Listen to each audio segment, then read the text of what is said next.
I think that success is a process.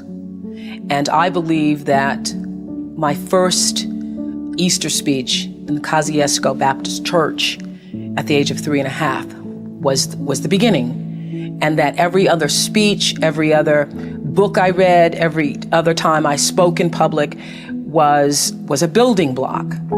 So that by the time I first sat down to audition in front of a television camera and somebody says, read this, what allowed me to read it so comfortably and be so at ease with myself at that time was the fact that I'd been doing it a while. If I'd never read a book or I'd never spoken in public before, I would have been traumatized by it. So the fact that we went on the air with the Oprah Winfrey Show in 1986 nationally, and people would say, oh, but you're so comfortable in front of the camera, you can be yourself. Well, it's because I've been being myself since I was 19. And I would not have been able to be as comfortable with myself had I not made mistakes on the air and been allowed to make mistakes on the air and understand that it doesn't matter. You know, there's no such thing to me as an embarrassing moment. No such thing. If I tripped and fell, if my bra strap showed, if my slip fell off, if I fell flat on my face, there's no such thing as an embarrassing moment because I know that there is not a moment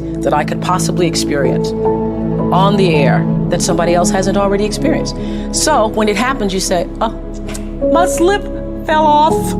And it's no big deal. I mean, like, I was on TV the other day and somebody says, oh, Oprah, you have a run. Have you not seen a run before in your life? Well, I get them too, let me tell you. So, I mean, I can't be embarrassed. I can't be embarrassed. Now, when I first started out, that was not true because I was pretending to be somebody I was not. I was pretending to be Barbara Walters. So I'd go to a news conference and I was more interested in how I phrased the question and how eloquent the question sounded as opposed to listening to the answer.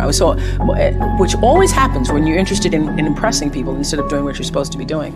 And it took me a while. It took me messing up on the air during a live newscast. I was doing a list of foreign countries and there was all these foreign names and then Canada was thrown in and I called Canada, Canada. And I got so tickled that I called Canada. I go, that wasn't Canada, that was Canada. Excuse me, that wasn't Canada, that wasn't Canada, that was Canada. And then I started laughing. Well, it became the first real moment I ever had. And the news director later said to me, well, if you do that, then you should just keep going. You shouldn't correct yourself and let people know. Well, I know, well, who's ever heard of Canada? So that was, for me, the beginning of realizing that, oh, you can laugh at yourself and you can make a mistake and it's not the end of the world. You don't have to be perfect. And biggest lesson for me for television, because then it didn't matter. It didn't matter. Oh, sorry, bra strap showing.